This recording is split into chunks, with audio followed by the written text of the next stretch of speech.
This is my review of RuPaul's new book, The House of Hidden Meanings.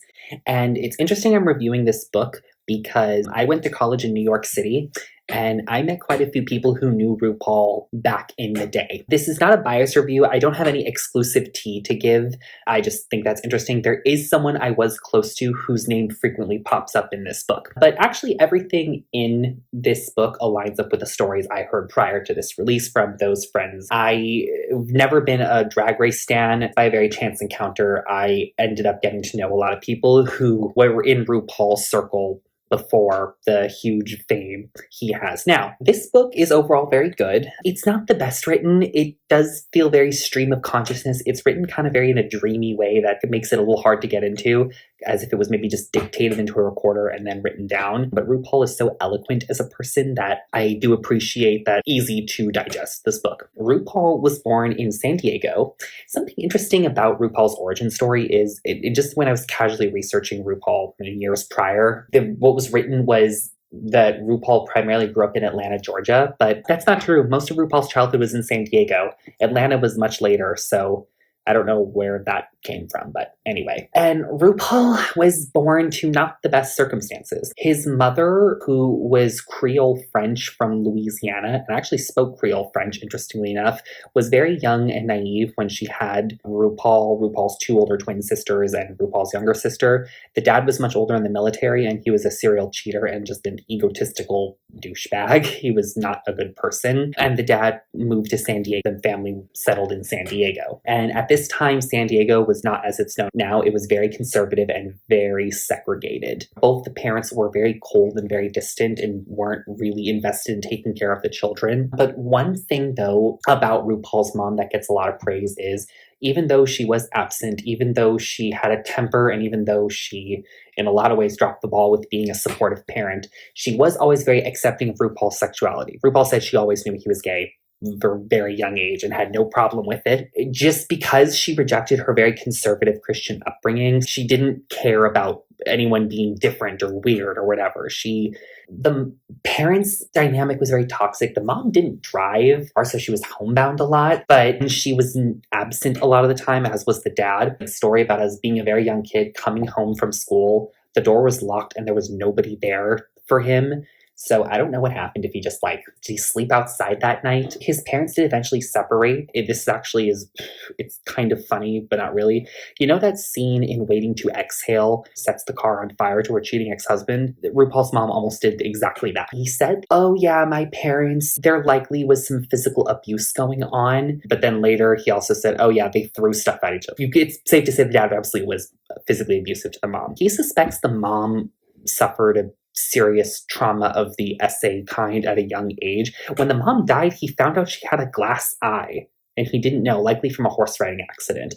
The dad was one of 15 kids also. He said there was also some colorism that played into their bias of which sibling got what. For example, the mom first had twin daughters.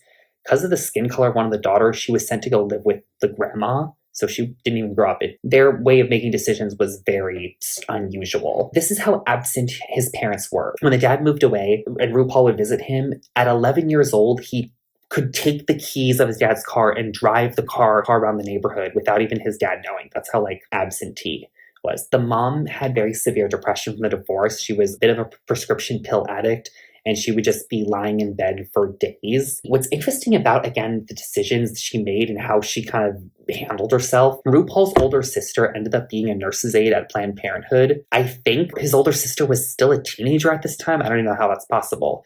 But she was doing really well at it and so very successful. So the mom was like, okay, I'm going to work at Planned Parenthood and just join my daughter. RuPaul's first touch with, I guess you could see what could count as drag, was seeing a comedian who was on TV who was making his mom laugh, and this comedian had this act parodying a woman, and RuPaul was kind of just always drawn to that.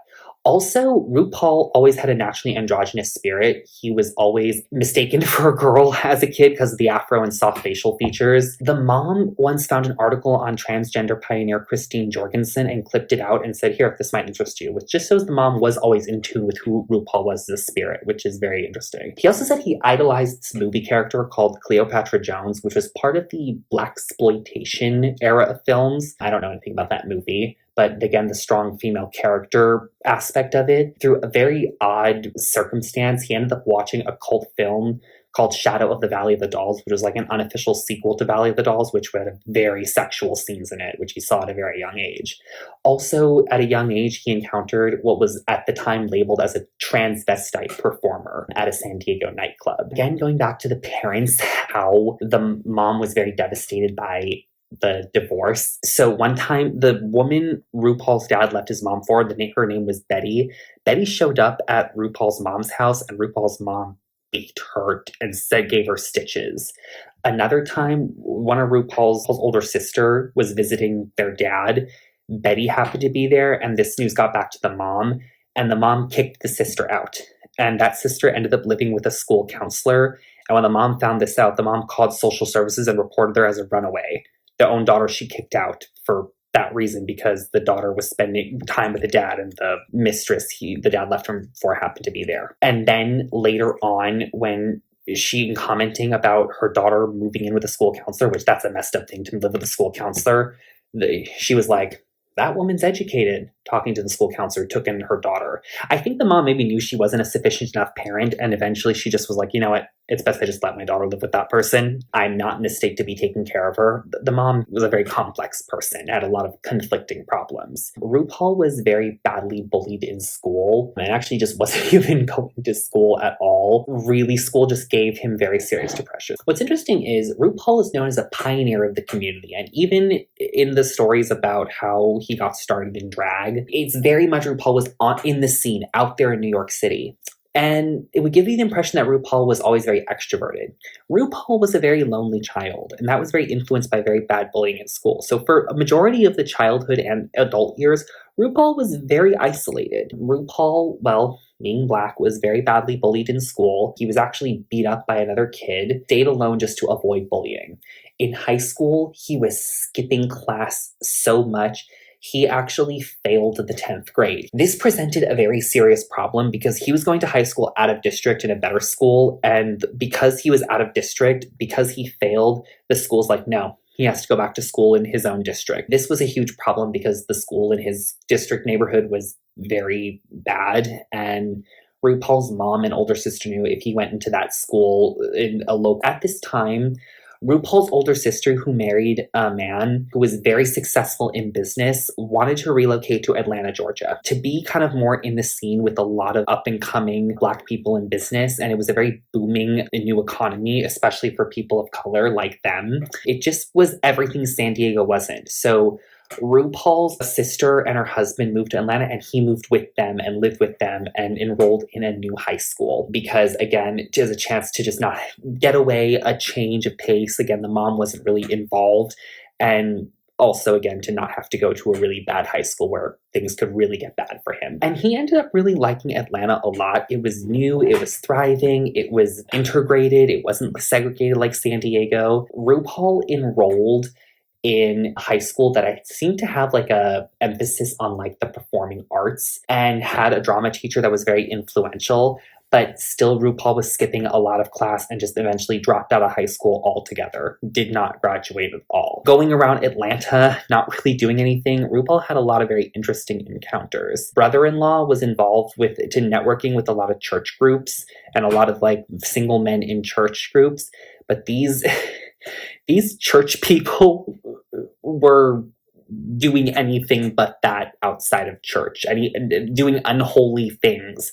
Just basically think of that Sam Smith song, Unholy. For example, there was an opening night at a nightclub, and one of the friends pulled his pants down and said, do things down there in front of everyone, kind of as a joke, but also kind of seriously.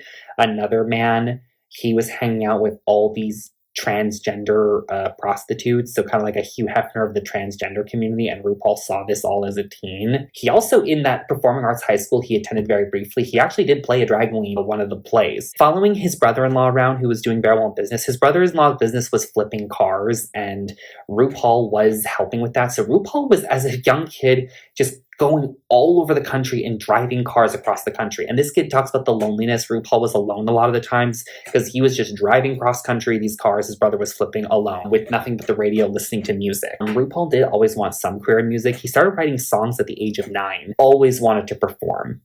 Oh, and also RuPaul took up photography as well. In one time visiting home San Diego on another car flipping trip, he had left behind a lot of people he knew, including his sister. And it turns out his sister, I think his younger sister, ended up dating his childhood crush. And that just devastated him. He also and I think because of this, when going back to Atlanta, he sought out an LGBTQ counselor.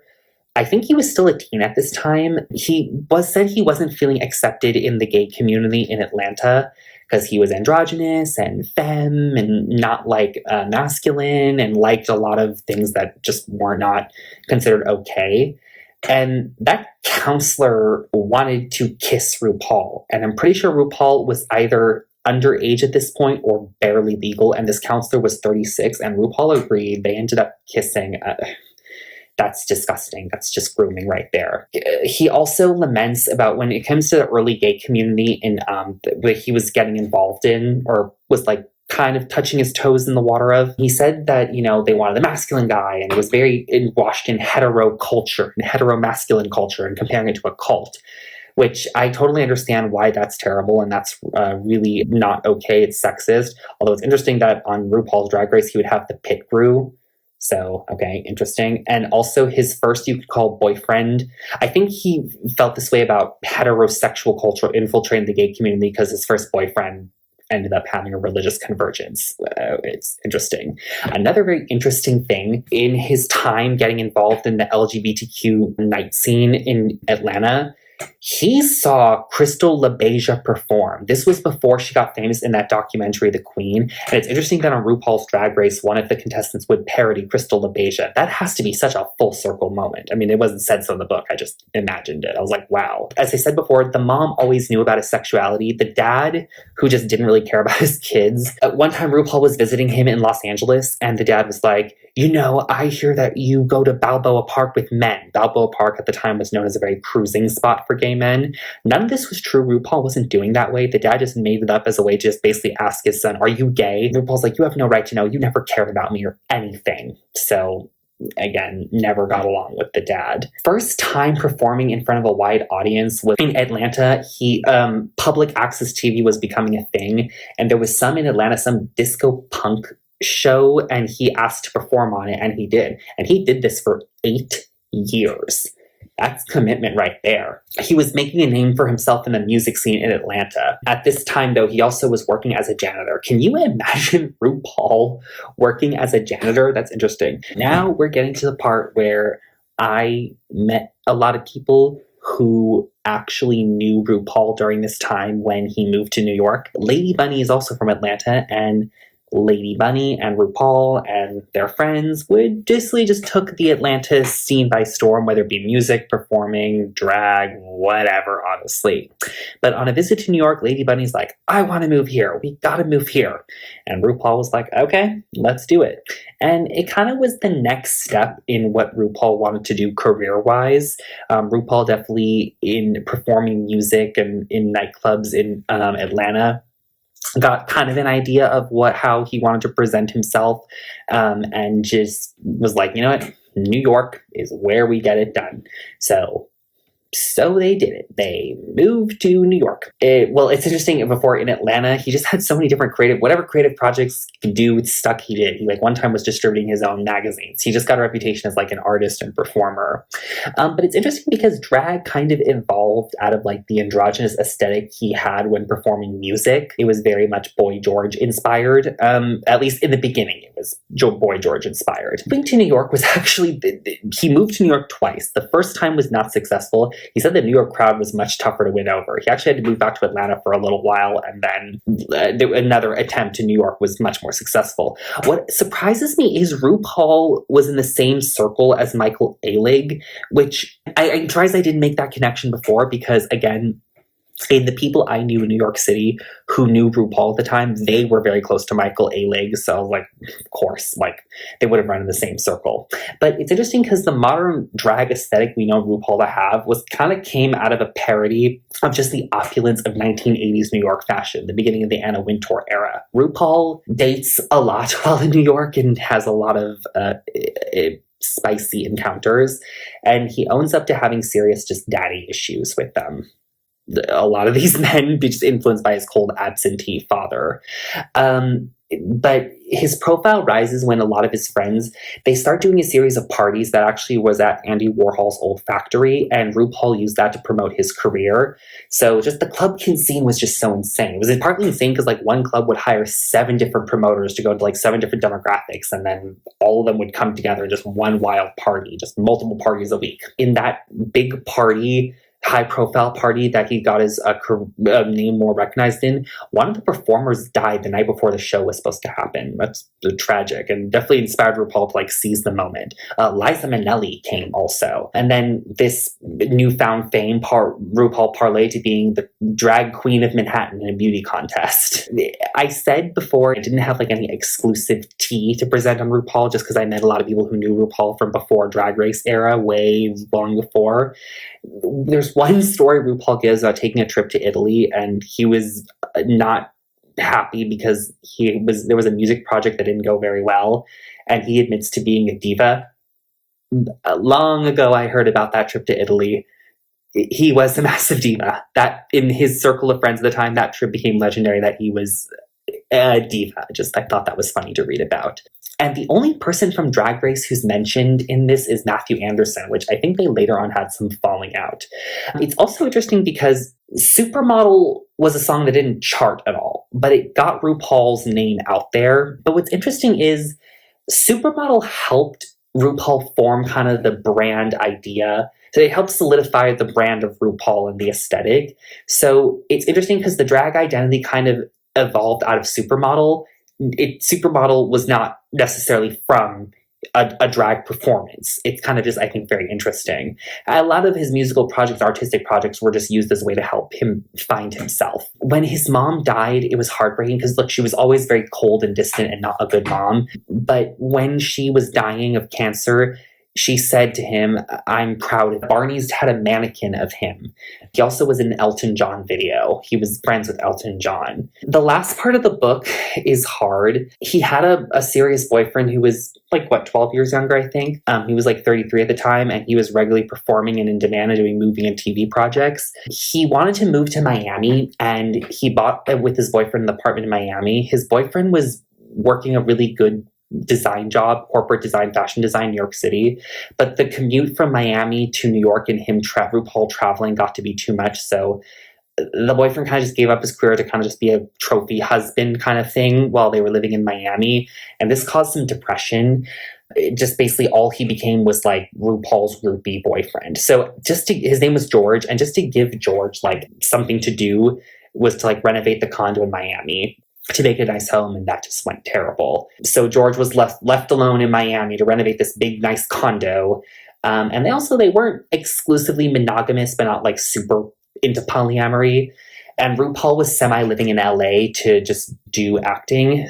And while RuPaul was kind of away from George for a while, RuPaul wanted an acting coach, but this acting coach was like, "You need a therapist." And RuPaul's like, "I need a therapist." That's the first time I've heard this kind of story of acting coach is a gateway to therapy. When he reunited with George, George was a full-blown meth addict. RuPaul had used a lot of it himself, a lot. So he gets George into rehab. Then George does a 12-step program, and RuPaul accompanies him as support. And he hears this 70-year-old woman talk about her life, and RuPaul could relate to it so much. In there, he admits to himself, "I'm a drug addict too. I need rehab also."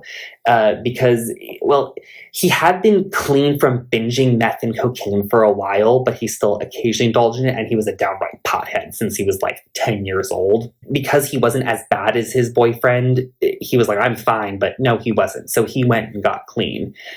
He also talked about, him doing when he was at his worst with drugs. Airport TSA caught him with drugs, but they knew he was famous. So they just let him go, but they warned him, don't do this again.